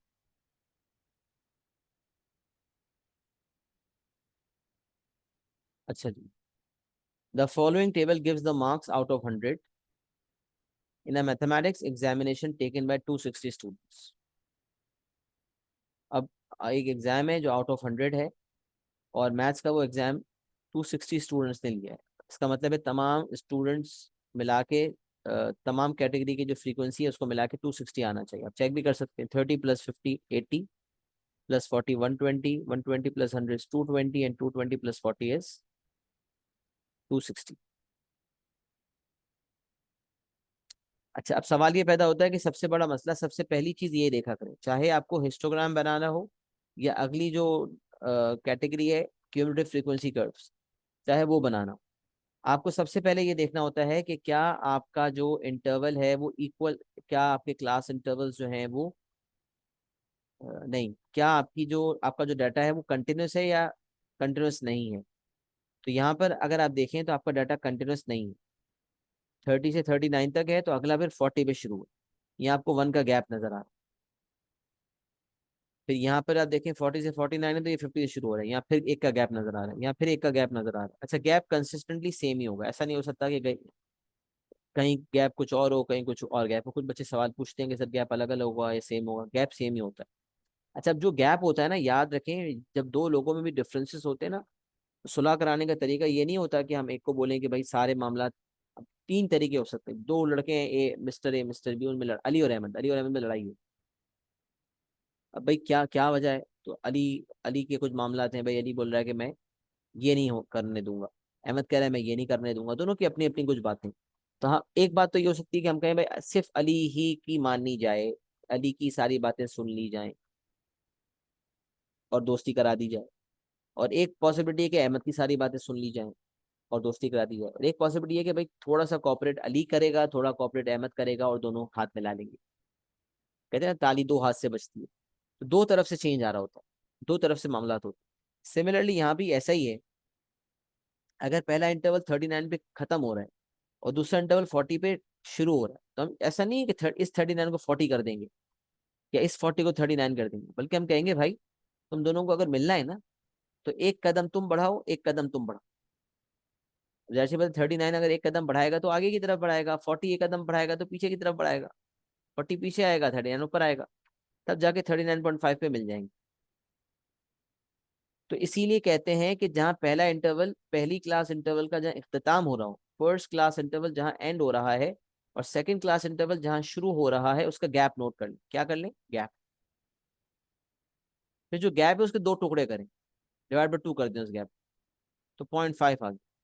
अब गैप को डिवाइड बाई 2 करने के बाद जो आंसर आ रहा है, उसको हर अपर लिमिट में ऐड करेंगे। आसान भाषा में मैं समझाता हूँ, हर अपर क्लास लिमिट मजीद अप हो जाएगी, हर लोअर क्लास लिमिट मजीद लो हो जाएगी। ये जो लोअर क्लास लिमिट नजर आ रही है ना, 30, 40, 50, 70, 90, ये सब लो हो जाएंगी, -0.5 हो जाएंगी। और ये जो आपको अपर नजर आ रही है ना, 39, 49, 69, 89, 99, ये अपर क्लास लिमिट्स, ये सब अप हो जाएंगी, मतलब +0.5 हो जाएंगी। उसके बाद आप देखेंगे डाटा डाटा ऑटोमेटिकली कंटिन्यूस बन जाए। और उसके बाद फिर आप हिस्टोग्राम बनाने के काबिल हो जाएंगे, फिर हिस्टोग्राम आपका बन सकेगा। तो फ्रीक्वेंसी डेंसिटी जब निकलेगी। अच्छा, फ्रीक्वेंसी डेंसिटी क्यों निकलेगी? अगर क्लास इंटरवल्स अनइक्वल हैं तो अब देखेंगे क्लास विद। अच्छा, क्लास विद जो निकलेगी ना, वो भी कंटिन्यूस बनाने के बाद निकलेगी, याद रखें। अब आप बोले यहाँ तो क्लास विद है 39 - 39, यहाँ है 9, यहाँ है 19, नहीं, ये क्लास विद सही नहीं है। जब इसको बनाएंगे ना 29.5 से 39.5, तो क्लास विद आ जाएगी 10। यहाँ भी क्लास विद आ जाएगी 10, यहाँ क्लास विद हो जाएगी 20। तो क्लास विद जो निकालनी है ना, वो डाटा को कंटिन्यूस बनाने के बाद निकालनी है। और अगर यहाँ से हमें मीन निकालना है या स्टैंडर्ड डेविएशन निकालना है, तो मिडिल वैल्यू निकालनी होगी। तो मिडिल वैल्यू आप चाहे इंटरवल से निकाल लें या बाउंड्री से निकाल लें, मिडिल वैल्यू में कोई फर्क नहीं आया। क्यों नहीं फर्क आएगा? मैंने कहा था मिडिल वैल्यू में फर्क तब आता है जब वो रिस्ट्रिक्शन हो कि भाई पहला इंटरवल 0 से शुरू हो रहा हो, और अगर उसको -0.5 करने पे वो नेगेटिव में चला जाएगा, उसको नेगेटिव में नहीं ले जाएंगे, तो फिर क्लास बाउंड्री और इंटरवल के थ्रू जो मिडिल वैल्यू आ रही है उसमें फर्क आएगा। वो एक वाहिद इंस्टेंस है इसमें फर्क आता है, वरना इंटरवल से और बाउंड्री से मिडिल वैल्यू सेम आती है। अब जो बातें मैं कर रहा था वो मैंने यहाँ लिख दी कि गैप आपका 1 था, उस गैप को आपने 2 से डिवाइड किया, जो गैप था उसको आपने 2 से डिवाइड किया, और आपके पास 0.5 आ गया। सही है, 1/2 करने के बाद आपका 0.5 आया। अब हर अपर लिमिट, हर लोअर क्लास लिमिट जो है, इसको 0.5 से लो कर दिया। अब देख लें, 30 बन गया 29.5, 40 बन गया 39.5, 50 बन गया 49.5, 70 becomes 69.5, 90 becomes 89.5. All the lower limits have been lowered by 0.5, subtracted 0.5 from all the lower class limits. फिर जितनी अपर क्लास लिमिट नजर आ रही है, देखिए 39.5 ऐड हो गया, 0.5 ऐड हो गया, 0.5 ऐड हो गया, 89 में भी ऐड हो गया, 99 में भी ऐड हो गया, तमाम अपर क्लास लिमिट्स 0.5 से अप हो गई। अब इससे क्या हुआ?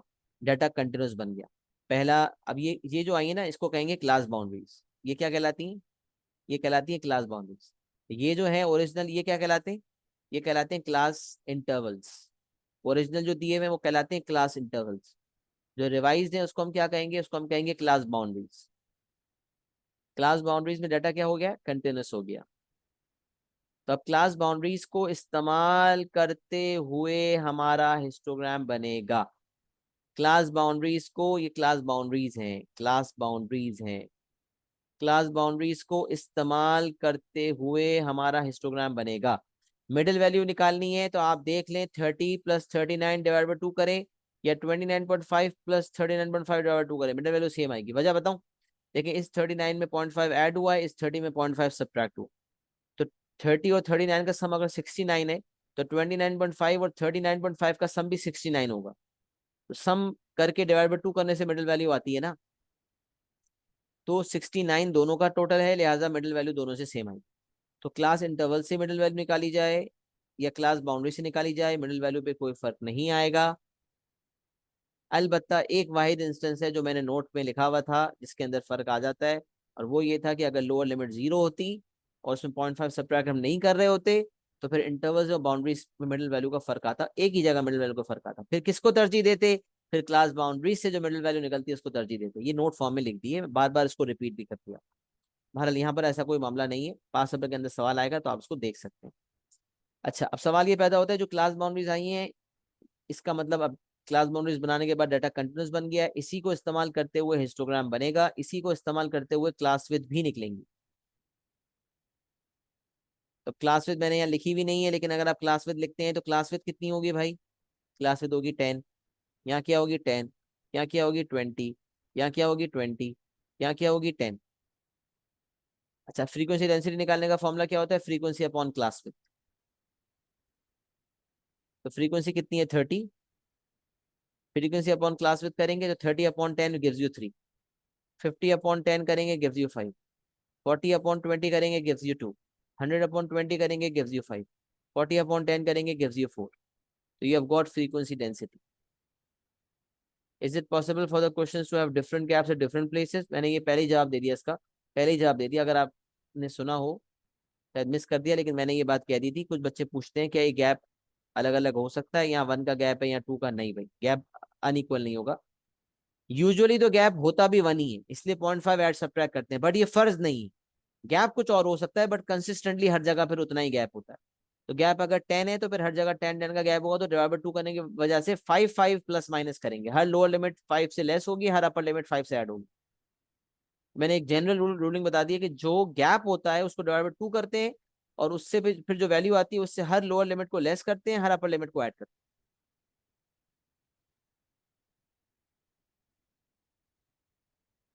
हैं। ये है जनरल रूलिंग जिसको हम फॉलो करते हैं। सही है। अच्छा, अब ये जब हमने फ्रीक्वेंसी डेंसिटी निकालनी, अब तो आपको पता है हॉरिजॉन्टल एक्सिस पर हम क्या लेंगे भाई, मार्क्स लेंगे। वर्टिकल एक्सिस पर हम क्या लेंगे, फ्रीक्वेंसी डेंसिटी लेंगे। अच्छा, अब देखें यहाँ वही मसला है कि हम कहाँ से शुरू करें अपना। तो फॉल्स ओरिजिन बनाएंगे, 29.5 से शुरू करेंगे, सबसे आसान ये। अब देखें यहाँ पर फॉल्स ओरिजिन बना के हमने शुरुआत ही 29.5 से की। सही है, फॉल्स ओरिजिन बनाया और शुरुआत हमने 29.5 से की। अब वही बात है, ना हार्ट बीट बनाया ना कुछ और बनाया, मैंने इसका जिक्र पहले ही कर दिया था। क्यों ऐसा करना है, क्या करना है, 4 पॉसिबल केसेस हो सकते हैं, इसमें क्या गलतियां हैं, क्या नुकसान हैं, सब बता दिए थे। सबसे बेस्ट केस आपके सामने रख दिया जिसमें हम ओरिजिन को ही बदल देते हैं, 0,0 के बजाय फॉल्स ओरिजिन बन जाता है, और ये 29.5,0 है। सही है, तो 29.5,0, फिर 39.5, फिर 49.5। अब आराम से ऐड भी कर सकते हैं। मतलब अब सोचो ना, 29.5 अगर आप 0 से शुरुआत करते तो फिर तो ये 0.5 के चक्कर में मुश्किलात भी ज्यादा होती। फॉल्स ओरिजिन बनाने की वजह से तो बहुत फायदे होते हैं। खैर, 29.5 है, फिर आप 2 सेंटीमीटर इक्वल टू 10 यूनिट्स लेने की वजह से यहाँ पर आप बना सकते हैं 2 सेंटीमीटर इक्वल टू 10 यूनिट्स। 10 बढ़ाते जाएं। अब आप देखें, तो वो कह रहा है 29.5 से 39.5 तक। तो 29.5 39.5 तक, 29.5 से 39.5 तक फ्रीक्वेंसी डेंसिटी 3 है। वर्टिकल एक्सिस पर मैंने लेबलिंग की है फ्रीक्वेंसी डेंसिटी, आपने भी ऐसे ही करनी है। हॉरिजॉन्टल एक्सिस पर आपने लेबलिंग की है मार्क्स। तो 29.5 से 39.5 तक 3, फिर 39.5 से 49.5 तक 5, तो 5 तक गया है बात। फिर अगला 49.5 से 69.5 तक है, चौड़ा है, विड्थ इसकी ज्यादा है, उसकी फ्रीक्वेंसी डेंसिटी 2 है, देख सकते हो। और 69.5 से 89.5 तक 5, ये 5 तक जा रहा है। और फिर 89.5 से 99.5 तक 4। सही है, तो ये आपको एग्जाम्पल नंबर 2 में मैंने पूरा जो है सोल्यूशन आपके सामने करके बता दिया। ये आपका एग्जाम्पल नंबर 2 मुकम्मल हो गया, जिसमें हम डाटा को कंटिन्यूस बनाए। इसको अपने पास नोट कर लें, बना लें, और एक्नॉलेजमेंट भी दे दें कि क्या यहाँ तक बात सबको समझ आ गई, किसी का अब तक यहाँ तक कोई सवाल तो नहीं है। नोट कर लें तो क्लियर एंड डन लिख दीजिएगा, अगर ये ड्रॉ कर लें तो फिर आगे बढ़ें इंशाल्लाह।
जी बिल्कुल, ये जो शेडिंग मैंने की ना बार्स की, इसकी वजह यही है कि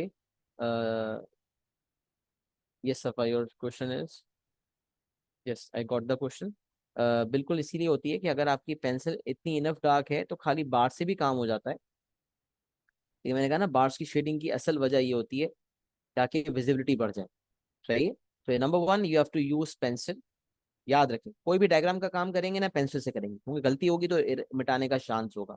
वरना क्या होगा, नया पेपर थोड़ी मिलेगा आपको ना, आपको ग्राफ पेपर पे करना है। याद रखें, आपका ग्राफ पेपर स्कैन नहीं होगा। मिसाल है, अगर आपको इन्विजिलेटर गलत गाइड करता है, कहता है अच्छा बेटा ग्राफ पेपर पे गलत हो गया, कोई बात नहीं, लो ग्राफ पेपर दे देता हूँ तुम्हें। और वो ग्राफ पेपर अव्वल तो वो देगा, देना नहीं चाहिए उसको, अगर उसने दे दिया तो वो स्कैन नहीं होगा, स्कैन करने वाला स्कैन नहीं करेगा, फिर आपका ग्रेड चला जाएगा बिला वजह। तो जो ग्रेड आपको एग्जाम में दी हुई है उसको आपने वाइजली इस्तेमाल करना है। अगर आपने उसको वाइजली यूटिलाइज नहीं किया है, दिस मीन्स डेफिनेटली डेफिनेटली आपके मार्क्स कटेंगे। तो इसीलिए आपको जो है वो पेंसिल का इस्तेमाल करना है। और पेंसिल में फिर अगर डार्क पेंसिल है, आपको लग रहा है बहुत विजिबिलिटी है, तो बार्ड्स को शेड ना भी किया जाए तो मार्क्स के डिडक्शन का कोई सबब नहीं बनेगा। बट ये एहतियात है कि इसमें आप शेडिंग कर लें ताकि आपकी विजिबिलिटी बढ़ जाए, दैट्स इट। सही है।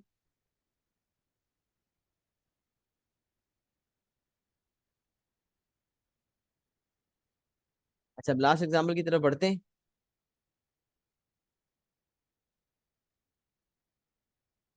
Example number 3। अच्छा, थोड़ी देर इसको मिटा देते हैं हम।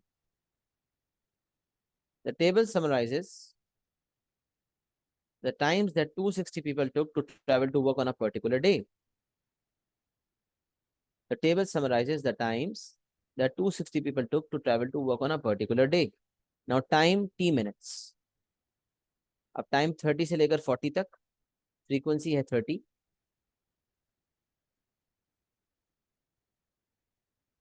टाइम 40 से लेकर 50 तक, फ्रीक्वेंसी है 50। 50 से 70 तक, फ्रीक्वेंसी है 40। एंड 70 से 90 तक 100, एंड 90 से 100 तक 40। पार्ट नंबर 1 में कह रहा है histogram is drawn to represent this information. Calculate the frequency density of the interval 90 to 100। इसके बाद एडवांटेज डिसएडवांटेज सही है। Calculate the frequency density of the interval 90 to 100। 90 से लेकर 100 तक का जो इंटरवल है उसकी हमें फ्रीक्वेंसी डेंसिटी निकालनी है, सही है। तो फ्रीक्वेंसी डेंसिटी का क्या फॉर्मूला होता है? What is the formula of frequency density? तो frequency density is frequency upon class width. ये तो बहुत हलवा सवाल हो गया, इसमें कुछ भी नहीं है। तो फ्रीक्वेंसी 40 है, क्लास विड्थ 10 है। 90 से 100 तक आप देख सकते हैं इंटरवल की विड्थ जो है वो 10 है। तो 40 आपकी क्लास फ्रीक्वेंसी है, तो 40 upon 10 will give you 4। 40 divide by 10 will give you 4। तो पहले पार्ट का आंसर हो गया 4। अच्छा, अब पार्ट नंबर 2 जो है ना, वो वही कॉन्सेप्ट ऑफ प्रोपोर्शनैलिटी समझाने के लिए, जो ऊपर मैंने जिक्र किया था कि जो हिस्टोग्राम बनता है उसमें जो width breadth of the bar है दैट इज इक्वल और proportional to the class width. Breadth को विथ भी कहते हैं। तो हिस्टोग्राम की जो विथ है, बार की जो विथ है, वो या तो क्लास विथ के बराबर है या उससे प्रोपोर्शनल। इक्वल और प्रोपोर्शनल टू द क्लास। देखें, ये जो विथ है बार की, या तो this is equal to class width और this is proportional to class width. Similarly जो बार की हाइट है, ये या तो इक्वल टू फ्रीक्वेंसी डेंसिटी होती है या प्रोपोर्शनल टू फ्रीक्वेंसी डेंसिटी होती है। वैसे उसमें लिखा था प्रोपोर्शनल टू फ्रीक्वेंसी, शायद लिखा था ना। हाँ, हाइट इक्वल टू फ्रीक्वेंसी या फ्रीक्वेंसी डेंसिटी। मैंने 3 केसेस बताए थे, फ्रीक्वेंसी हो सकती है, फ्रीक्वेंसी डेंसिटी हो सकती है, या उससे प्रोपोर्शनल कोई चीज हो सकती है। लेकिन अभी हम आसान कर लेते हैं। यूजुअली तो हम फ्रीक्वेंसी डेंसिटी ले रहे होते हैं अनइक्वल क्लास इंटरवल्स के केस में, तो आसान रखते हैं। हाइट में या तो हम frequency density as it is ले लेते हैं, जैसे विथ में क्लास विथ हम एज इट इज ले लेते हैं, या फिर प्रोपोर्शनल टू क्लास विथ लेते हैं, इसी तरह। लेकिन हम यूजुअली इक्वल वाली बात ही फॉलो कर रहे होते हैं, जो हम करते हैं। बट जो ये सवाल है ना, उसके लिए ये कॉन्सेप्ट बताना जरूरी है, इसलिए आपको बता रहा हूँ कि हाइट जो है उसकी जगह फ्रीक्वेंसी डेंसिटी लेते हैं, बट हाइट की जगह उससे प्रोपोर्शनल वैल्यू भी ले सकते हैं। बस क्या मतलब प्रोपोर्शनल का? फ्रीक्वेंसी डेंसिटी 2 है तो आप बोलेंगे हाइट 4 लूंगा। भाई दिल चाह रहा है मल्टीप्लाई बाय 2 करेंगे, जो भी फ्रीक्वेंसी डेंसिटी आएगी उसको 2 से मल्टीप्लाई करेंगे। तो अगर फ्रीक्वेंसी डेंसिटी 3 आई है तो आप 6 लेंगे, 4 आई है तो आप 8 लेंगे। Now you are taking a height which is proportional to the frequency density. इसी तरह अगर बार है उसकी जो है क्लास विथ 5 है, आपने कहा मैं मल्टीप्लाई 2 करके 10 लूंगा, तो क्लास विथ तो 5 है बट आप विथ ले रहे हो 10। क्लास विथ अगर 10 होगी तो आप विथ लोगे 20। क्लास विथ अगर 15 है तो आप विथ लोगे 30। तो आप डबल कर रहे हो। तो width is proportional to class width and height is proportional to frequency density. तो वो कह रहा है, यही बात वो पार्ट 2 में बयान कर रहा है। The rectangle representing the people with times in the interval 40 to 50 has width 2.5 centimeter and height 10 centimeter. The rectangle representing the people with times in the interval 40 to 50 has width 2.5 centimeter and height 10 centimeter. अब देखें, जो interval है 40 से 50 वाला, उसकी with 2.5 है और उसकी हाइट 10 है। तब आपने बोला यार ये क्या बात कर रहा है। फिर आपने सोचा 40 से लेकर 50 तक की क्लास विथ कितनी है? आपने कहा 10।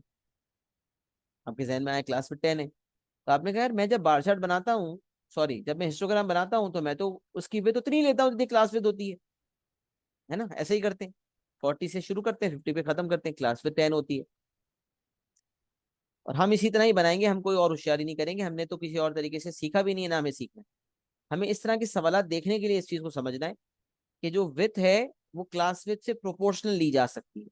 तो अब यहाँ उसने कहा है कि जो मैं हिस्टोग्राम मैंने रेक्टेंगल जो बनाया है, हिस्टोग्राम रेक्टेंगल्स ही होते हैं ना, उसमें जो विथ है ना वो 2.5। अब आप बोल रहे हैं यार क्लास विथ 10 बन रही है, वो विथ 2.5 ले रहा है। क्या रेशो आपको नजर आता है यहाँ से? यहाँ से आपको समझ आ रहा है कि 1:4 का रेशो है, आपको क्लास विथ को डिवाइड बाय 4 करना है तो आपको विथ मिलेगी। एग्जामिनर ये काम कर रहा है, एग्जामिनर जो एक्चुअली क्लास विथ है उसको डिवाइड बाय 4 कर रहा है तो आपको विथ मिल रही है। ये आपको देखकर पता चला। अच्छा, फिर आपने कहा 40 से लेकर 50 तक वाले की जो हाइट है वो 10 है। एक दफा इसकी फ्रीक्वेंसी डेंसिटी देख लें। 40 से 50 वाले की फ्रीक्वेंसी डेंसिटी निकालेंगे ना, तो फ्रीक्वेंसी अपॉन क्लास विथ से 5 आ जाएगी। आपने कहा फ्रीक्वेंसी डेंसिटी 5 आ रही है, हाइट जो है वो 10 ले रहा है, मतलब मल्टीप्लाई बाय 2 कर, मल्टीप्लाई बाय 2 कर। तो एग्जामिनर क्या कर रहा है, क्लास विथ को डिवाइड बाय 4 कर रहा है और फ्रीक्वेंसी डेंसिटी को मल्टीप्लाई बाय 2 कर, एक जगह डिवाइड बाय 4 हो रहा है, एक जगह मल्टीप्लाई बाय 2 हो रहा है। ये रेशोज आपको इस तरह से डिटरमिन करना जरूरी है, तब जाके आप ये सवाल कर सकते हो। कह रहा है विथ और हाइट ऑफ द रेक्टेंगल निकालो विच represents the people with times in the interval 90 to 100। तो आप बताओ क्या आंसर होगा। मुझे यहाँ पर अगर आपको ये बात समझ आ गई है तो आप मुझे इसका आंसर कोट करो। 90 से 100 वाला जो इंटरवल है उसकी विथ क्या होगी और उसकी हाइट क्या होगी। What will be the with and what will be the height.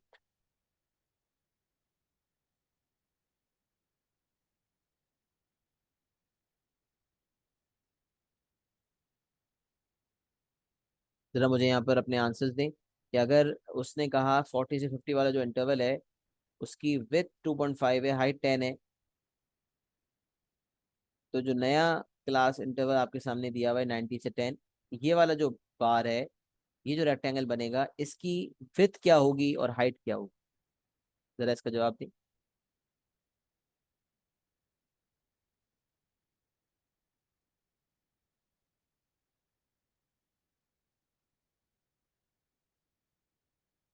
सबने पार्टिसिपेट करना है, सबने आंसर देना, right. Not just few but everyone.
तो जिसका आंसर सही है उसको थम्स अप हो रहा है और जिसका आंसर रॉन्ग है उसको थम डाउन कर रहा हूँ। Abdul your answer is not full. सिर्फ विथ बताइए, आपने हाइट भी बताएं।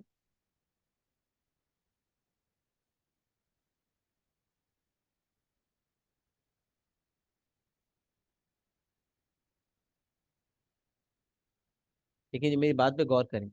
With is proportional to class width and height is proportional to frequency density. Width is proportional to class width and height is proportional to frequency density.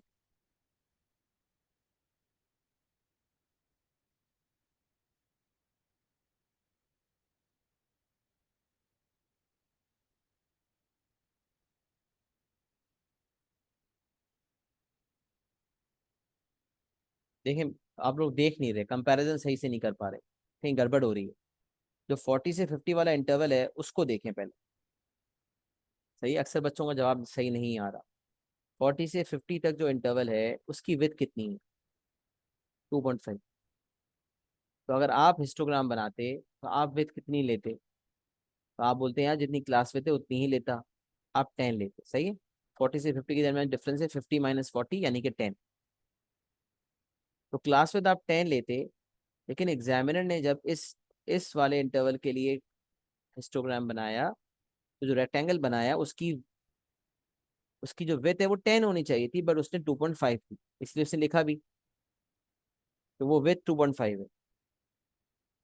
तो आपने कहा यार 10 लेनी चाहिए थी और वो एग्जामिनर 2.5 ले रहा है, तो यहाँ से क्या पता चल, या तो रेशो बना लें क्लास विथ और विथ।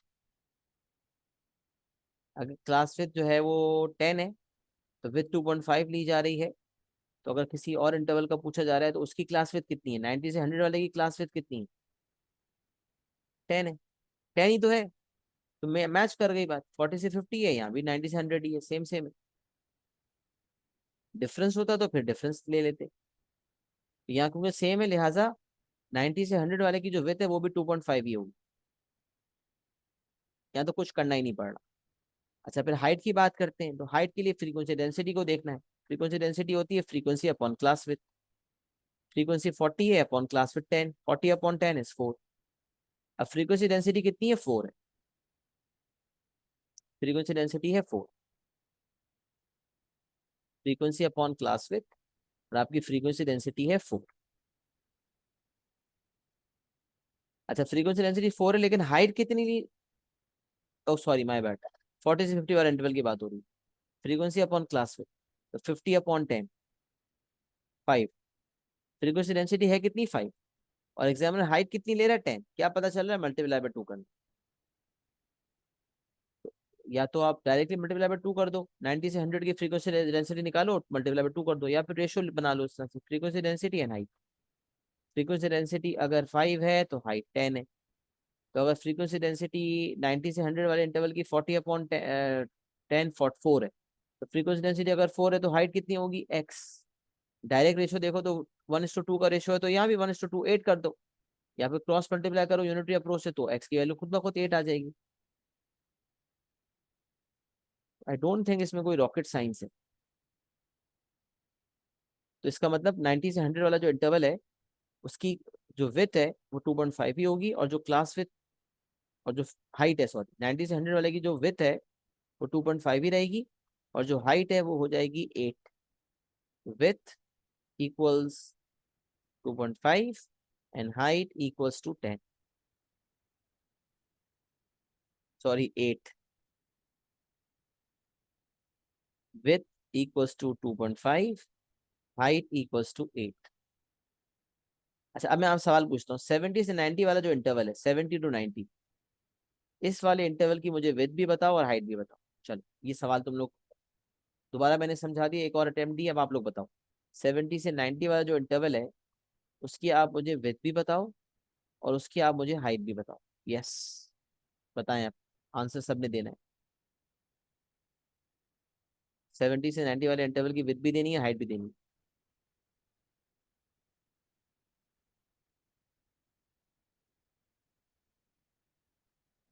इसका दें, सवाल में तो नहीं पूछा है लेकिन मैं आपसे पूछ रहा हूँ, 70 से 90 वाले की विथ भी बताएं और हाइट भी बताएं।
क्या वो कुछ कैलकुलेशन हुई नहीं हुई? जी बिल्कुल, मैंने सवाल पूछा हुआ है।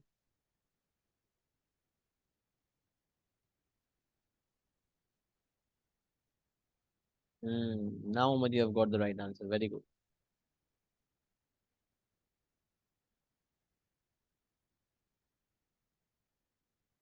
परफेक्ट। 70 से 90 वाले की जो विथ है, अगर विथ पूछी जाए, विथ होगी 5, हाइट होगी 10। 50 से 70 वाले की पूछूं अगर, तो ये रेशो हमने निकाल लिया था ना, देखो मैं फिर यहाँ पर लिखा हुआ है ना कि 40 से 50 वाले जो इंटरवल जिसकी एग्जामिनर बात कर रहा है उसकी क्लास विथ है 10 और उसकी फ्रीक्वेंसी डेंसिटी है 5। अब क्लास विथ 10 है लेकिन एग्जामिनर ने कितनी ली हुई है, विथ 2.5 ली, मतलब क्या किया है, डिवाइडेड बाय 4 किया है। और फ्रीक्वेंसी डेंसिटी हालांकि 5 है लेकिन हाइट कितनी ली हुई है, 10 ली हुई है, मतलब क्या है, मल्टीप्लाई बाय 2 किया हुआ है। तो विथ निकालने के लिए क्लास विथ को डिवाइड बाय 4 किया हुआ है और हाइट निकालने के लिए फ्रीक्वेंसी डेंसिटी को 2 से मल्टीप्लाई किया हुआ है। ये हमने कंक्लूजन ड्राइव किया। width is proportional to class width and height is proportional to frequency density। यहाँ पर width जो क्लास विथ से प्रोपोर्शनल है तो क्या रेशियो चल रहा है, 1:4 का रेशियो है, लिहाजा width निकालने के लिए क्लास विथ को 4 से डिवाइड कर रहा है एग्जामिनर। और हाइट में जो प्रोपोर्शनलिटी वो क्या है, हाइट निकालने के लिए फ्रीक्वेंसी डेंसिटी को 2 से मल्टीप्लाई कर रहा है। तो अगर 90 से 100 वाले इंटरवल की पूछी जाए तो इसकी जो विथ है, जो क्लास विथ है वो 10 है, लिहाजा उसको डिवाइड बाय 4 किया जाए तो 2.5 आ जाएगा। तो विथ 2.5 ही रहेगी जो इस वाले बार की थी, क्योंकि 40 से 50 वाले इंटरवल की विथ भी 10 है, क्लास विथ सॉरी 10 है, और 90 से 100 वाले की भी क्लास विथ 10 है। जब दोनों की क्लास विथ सेम है तो विथ भी सेम होगी, तो विथ तो 2.5 ही हो गई। अच्छा, हाइट के लिए क्या करना था भाई, 90 से 100 वाले की जो हाइट है उसके लिए फ्रीक्वेंसी डेंसिटी 4 है। तो हमें पता है कि फ्रीक्वेंसी डेंसिटी को 2 से मल्टीप्लाई करना है, तो 4 को जब हम 2 से मल्टीप्लाई करेंगे तो हमें 8 मिल जाए। तो जो सवाल पार्ट 2 में पूछा गया था उसका तो ये आंसर है जो आपको इस वक्त नजर आ रहा है। सही है। उसके अलावा जो है, अगर 50 से 70 वाला इंटरवल होता तो उसकी विद देखें, उसकी क्लास विद कितनी है, उसकी क्लास विद आप देख सकते हैं 20 है, तो डिवाइड बाय 4 करेंगे तो 5 आ जाएगी। तो 50 से 70 वाला जो इंटरवल है उसकी विद आप लेंगे 5, और इसकी फ्रीक्वेंसी डेंसिटी कितनी है, 40/20, 40/20 से 2 है, 2 को मल्टीप्लाई बाय 2 करेंगे तो ये आ जाएगा 4। 50 से 70 वाले इंटरवल की विद आ जाएगी 5 और हाइट आ जाएगी 4। सही है। आई एम नॉट श्योर इतना ज्यादा कंफ्यूजन आप लोगों को क्यों हो रही थी, बट बहरहाल मैंने तो उसको मल्टीपल दफा रिपीट कर दिया। अब मुझे बताएं, is it clear to everyone, यहाँ तक बात समझ आ रही है सबको? अब एग्जाम्पल क्लियर हो गया है? सवाल में 90 से 100 के हिसाब से पूछा गया था, मैंने यहाँ पर एडिशनली 50 से 70 के हवाले से भी बता दिया, और आपसे जो टेस्टिंग की थी वो 70 से 90 के लिए पूछी, तो कॉन्सेप्ट आपका मेरे ख्याल से काफी ज्यादा क्लियर हो गया। 70 से 90 वाले के लिए भी बता दिया कि आपकी जो क्लास विथ है वो 20 है, और डिवाइड बाई 4 करने में जो आपकी क्लास विथ आएगी वो आएगी 5, विथ आएगी जो आएगी वो है 5। 70 से 90 वाले की जो विथ होगी वो है 5, और 100/20 से आपकी जो फ्रीक्वेंसी डेंसिटी आ रही है वो है 5, और हाइट निकालने के लिए मल्टीप्लाई बाय 2 करना है तो वो आ जाएगी 10। तो विथ आ जाएगी 5 और हाइट आ जाएगी 10, with is 5 and height is 10। 70 से 90 वाले जो आपसे पूछा गया था। सही है, अल्हम्दुलिल्लाह, इसको भी स्क्रीनशॉट ले लें। यहाँ तक बात समझ आ गई। हिस्टोग्राम में बस अब हमने एग्जाम्पल सारे कर लिए, जल्दी से एग्जाम्पल्स देख लेते हैं और एडवांटेज डिसएडवांटेज देख लेते हैं, फिर आप सवाल खुद करने की पोजीशन में होंगे इंशाल्लाह। एडवांटेज याद रखें, इसमें जो कैटेगरी नंबर 1 में हमने मीन और स्टैंडर्ड डेविएशन निकालना सीखा था। मीन तो आपने ओ लेवल आईजीसीएसई में देखा है, स्टैंडर्ड डेविएशन को भी निकालना मैंने सिखाया था ग्रुप डाटा का, कि मिडल वैल्यूज निकालनी होती है। यही हिस्टोग्राम के बहुत सारे सवालात में आपसे मीन और स्टैंडर्ड डेविएशन निकालने का कहा जाता है। और स्टैंडर्ड डेविएशन निकालने के लिए याद रखें, स्टैंडर्ड डेविएशन निकालने के लिए प्री रिक्विजिट मीन है, और याद रखें मीन की जो वैल्यू है वो 5 SF में निकालेंगे आप। अगर आंसर मीन का मांगा हुआ है तो फाइनल आंसर जो है आप 3 SF में दे देंगे, बट उसकी जो वर्किंग है वो आप 5 SF में करेंगे, ताकि जब मीन को इस्तेमाल करना हो स्टैंडर्ड डेविएशन के लिए, क्योंकि स्टैंडर्ड डेविएशन का फॉर्मूला है sigma f x square upon sigma f minus mean का स्क्वायर। तो जो मीन का स्क्वायर माइनस करेंगे उसमें जो मीन लेंगे ना वो 5 SF वाला लेंगे, ये वाला मीन इस्तेमाल होगा स्टैंडर्ड डेविएशन के कैलकुलेशन के लिए। अगर ये नहीं करेंगे तो आपके आंसर मार्किंग स्कीम के आंसर से मैच नहीं होंगे, याद रखो। तो स्टैंडर्ड डेविएशन निकालने के लिए जो प्री रिक्विजिट है that is mean, working 5 SF में, फाइनल आंसर 3 SF में। और अगर स्टैंडर्ड डिविजन निकालने के लिए मीन को यूज करना है तो 5 SF वाला वर्जन यूज करेंगे, 3 SF वाला वर्जन यूज नहीं करेंगे। 5 SF और हायर, ज्यादा एक्यूरेसी लेने में मसला नहीं है, 5 SF से कम मत लीजिए, वरना स्टैंडर्ड डिविजन का आंसर काफी डिफरेंट आ जाता है और पॉइंट्स का काफी फर्क आता है, एक्यूरेसी का मार्क चला जाता है। तो वो जो कैटेगरी 1 में सीखा था उसी को यूज करना है, मैंने सिखाया हुआ है नोट्स के अंदर, आप रिविजिट करें कैटेगरी 1 को, और उसके बाद फिर सवाल करने की पोजीशन में आ जाएंगे इंशाल्लाह। अच्छा, एडवांटेजेस देखते हैं। It is used for large sets of data by grouping the data into classes of any width and the classes can have different widths. Large sets of data के लिए यूज होता है by grouping the data, it is use for large sets of data by grouping the data into classes of any width and the classes can have different widths. It shows the shape of the distribution, आप देख सकते हैं distribution का shape आपको नजर आता है कि कहाँ पर ज्यादा तादाद है, ज्यादा लोग किस रेंज में लाया कर रहे हैं। मॉडल क्लास इंटरवल पता चल रहा होता है। जैसे अगर यहाँ मुझे मॉडल क्लास इंटरवल पता चले तो आप देखें दो मॉडल क्लास इंटरवल हैं यहाँ पर। 39 से 49.5 वाला जो है ये है 40 से 49 वाला एक्चुअल इंटरवल, और 69.5 से 89.5 वाला जो है ये है 70 से 89। तो एक 70 से 89 और एक 40 से 49। सही है, मॉडल क्लास इंटरवल के लिए हाईएस्ट फ्रीक्वेंसी डेंसिटी को देखा जाता है, ये आपको पहले बताया था। अच्छा, it shows the shape of the distribution, it shows the model class, class with the highest frequency या फ्रीक्वेंसी डेंसिटी। अगर अनइक्वल क्लास इंटरवल है तो class with the highest frequency density. सही है। अच्छा, फिर उसके बाद जो है आखिरी पॉइंट है, और मैंने कहा था ना एडवांटेज डिसएडवांटेज एक दो नंबर के लिए आते हैं, तो जब भी आएंगे तो आपके पास ये इतने सारे एडवांटेज डिसएडवांटेजेस होंगे तो आप आसानी कर सकते हैं इंशाल्लाह, ध्यान में होंगे आपके। तो it shows the spread of the data set, the range of the values can be easily seen from the scale on the horizontal axis. ठीक है ना, spread of the data set पता चल रहा है कि मिनिमम 29.5 है, मैक्सिमम 99.5 है, स्प्रेड कितना है भाई, बल्कि असल तो यहाँ से देखा जाता है ना 30 से 99, तो स्प्रेड आप देख सकते हैं इट्स 99 माइनस 30। बहरहाल स्प्रेड आपको पता चल रहा होता है हिस्टोग्राम के हिसाब से, हिस्टोग्राम देख कर भी। क्योंकि अगर आपके इंटरवल्स नहीं है, सिर्फ हिस्टोग्राम बना हुआ है, तो क्या फायदा, क्या करोगे आप, स्प्रेड भी देख सकते हो, डाटा कितना स्प्रेड आउट है। सही है, तो लार्ज सेट्स ऑफ डाटा के लिए यूज होता है, शेप भी पता चलता है, मॉडल क्लास भी पता चलती है, स्प्रेड ऑफ द डाटा से पता चलता है। डिसएडवांटेजेस क्या है? डिसएडवांटेजेस में यही इंफॉर्मेशन है कि भाई यही बात है कि इंफॉर्मेशन लूज हो जाती है। क्यों? Some of the information in the original data set is lost when the data values are assembled into a group frequency table. As a result, values for the median, the quartiles, mean and standard deviation are estimates rather than exact values। आपको पता है कि बात कि जब हम median निकालते हैं तो मीडियन वैल्यू नहीं निकलती, मीडियन इंटरवल निकलता है। क्वार्टाइल्स निकालते हैं तो लोअर क्वार्टाइल और अपर क्वार्टाइल के इंटरवल्स निकलते हैं। मीन और स्टैंडर्ड डिवीजन के लिए हमें मिडिल वैल्यूज लेनी पड़ती हैं, मिडिल वैल्यूज एस्टिमेशंस होती हैं, और मीन और स्टैंडर्ड डिवीजन भी एस्टिमेट्स आते हैं।